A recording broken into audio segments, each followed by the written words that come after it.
Hi, welcome to the Like Father, Like Daughter podcast. I'm Paul. And I'm Mariana. And this is episode 3, More Mandalorian. Today we are going to kind of change up the format of our podcast. We are going to be going over the entire season 3 of Mandalorian as they come out. So we're going to do it episode by episode. And we just got done watching the Mandalorian season 3, episode 1, The Apostate. So a little bit of review of what that episode was. That was the episode that kind of just is, obviously episode 1 is setting up the entire season, or the entire season. Basically, it was Mando coming into the armor, I can't say that word, the armorer, and deciding, trying to figure out what he has to do to become a Mandalorian again. Now, full disclosure, episode 1 of this season is really a continuation of Boba Fett, the book of Boba Fett. It was episode 2.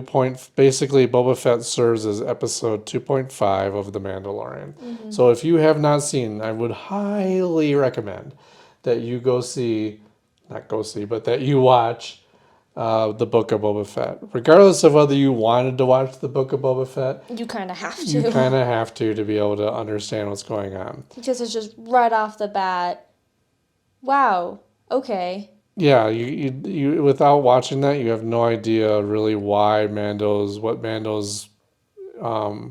what his intention is, and why he needs to go to the sacred river to be cleansed, or whatever it is that he's going to do to become a Mandalorian again. So let's talk about a little bit about the episode. Just kind of setting it up. He goes to the armorer. She's saying, "You're no longer a Mandalorian." He wants to go back. He wants to do what he has to do to become a Mandalorian again.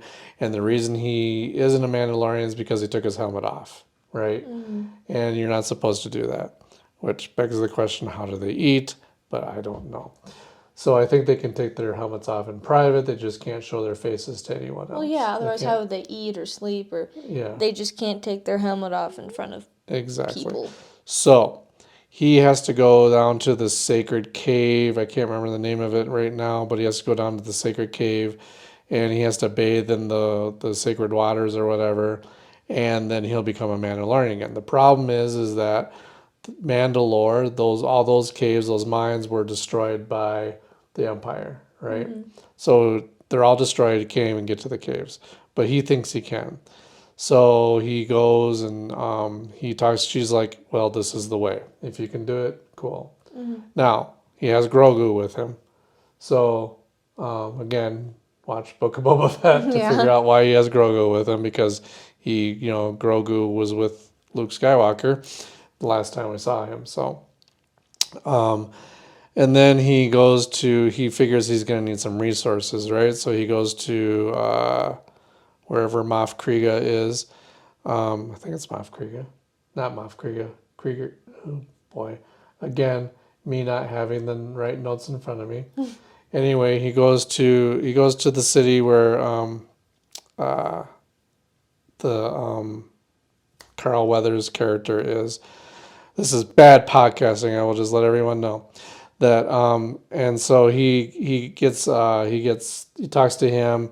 He needs some resources, and so they decide. He tells him, "I need IG-11 back." Now, if you remember from season 1, IG-11 sacrificed himself to save that town, right, and to save the Mandalorian, and but they have what's left of him, they have as a statue in the middle of the town because he saved that city. And they just And so took it. they took what was left of him, and then they kind of made a bronze sculpture around the pieces that weren't there.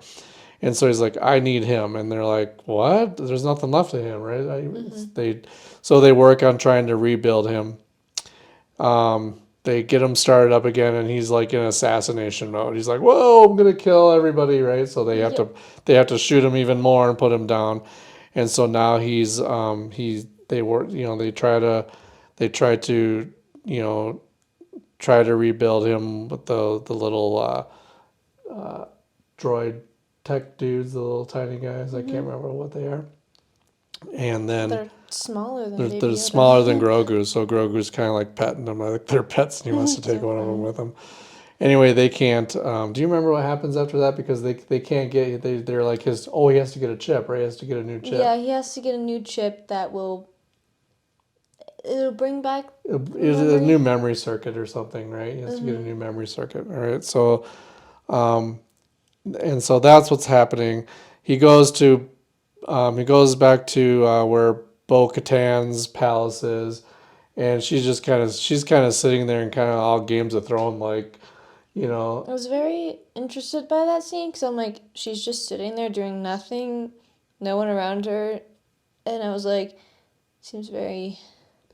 Yeah, it is almost. I'm not sure if this was like a closing of her character because she's like, "Do you still have the Darksaber?" And he's like, "Yeah." She goes like, "Well, then go use it. Go start up Mandalore." He was trying to get information from her about the mines, and she's like, "Man, the mines are gone. Mandalore's gone. There's nothing you can do. Everyone's abandoned me." She's almost in this "woe is me" mode, right? Like, I give up, right? Like, there's nothing left for me to do. You've got the Darksaber. I can't do anything, right? So I hope they bring her back, but we'll see. So then I'm trying to figure out what happened after that. I can't remember what happened after that. I don't think there was much. I think wasn't that the last scene? That might have actually been the end. Yeah. Yeah, I think that was the last scene. So let's go over a couple things, right? Trying to keep this podcast like to 15 minutes today, but. What did you think about the episode? Because I have a particular take on it, but what did you think about the episode? I think the episode was merely to set the entire series up. So this is why it's called the Like Father, Like Daughter podcast, because that's exactly what I was going to say. So yes, I think this was not, there was that whole, a piece that we forgot was the pirates. Oh yeah, the pirates. The pirates that came to the town. So while he was in town trying to get IG-88 back together, the pirates came. I think the pirates going to play a big role in this. So the pirates came and attacked him, and there was a space. He got rid of all the pirates except for one, and then he was in the ship. He was in a ship, and they took off, and then they were in an asteroid field.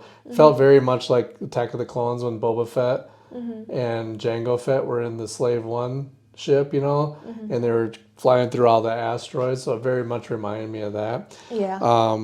And so then he ended up letting him go, and warping out or hyper jumping out of there. But they came across this massive pirate ship. Yeah. With like a captain. Yeah. Who will probably play a bigger role later. Exactly. Another thing is, from the last season, remember that one guy with the hat? Oh, Cad Bane. Yeah. I'm wondering if he... It's a little early to tell if Cad Bane's going to come back into this, but I loved Cad Bane, yeah. What happened to him again? I forgot. Well, he apparently got shot. Mando shot him. I highly doubt that took him down. Yeah, I highly doubt that he's dead, but we'll see. Because Cad Bane has survived being shot before, so in the Clone Wars cartoons. So anyway, so all that happened, and so this is like I said, the reason I say that is, or the reason I was going into the whole space scenes, because I felt like it was a very slow episode. It was there wasn't a whole lot, except for that space fighting scene, which was really cool and well done. But the whole, I think the whole thing kind of it ended too quickly for one thing. I was like, what? That's it? Mm-hmm. But it was also just, it felt like there wasn't a whole lot of meat to it because I think it was merely just set up for the whole entire story. Yeah, I think there's gonna be like throwbacks to the first episode and Mm-hmm. what happened in the first episode later on, but I just think that this episode was merely to set up the entire series because people were like, that episode was alright, it wasn't what I was expecting. I'm like, well, keep in mind, there's a lot of setup Yep. that has to happen. Yep. So quick, from a script and screenwriting standpoint, what did you think? Did you think it was well written or?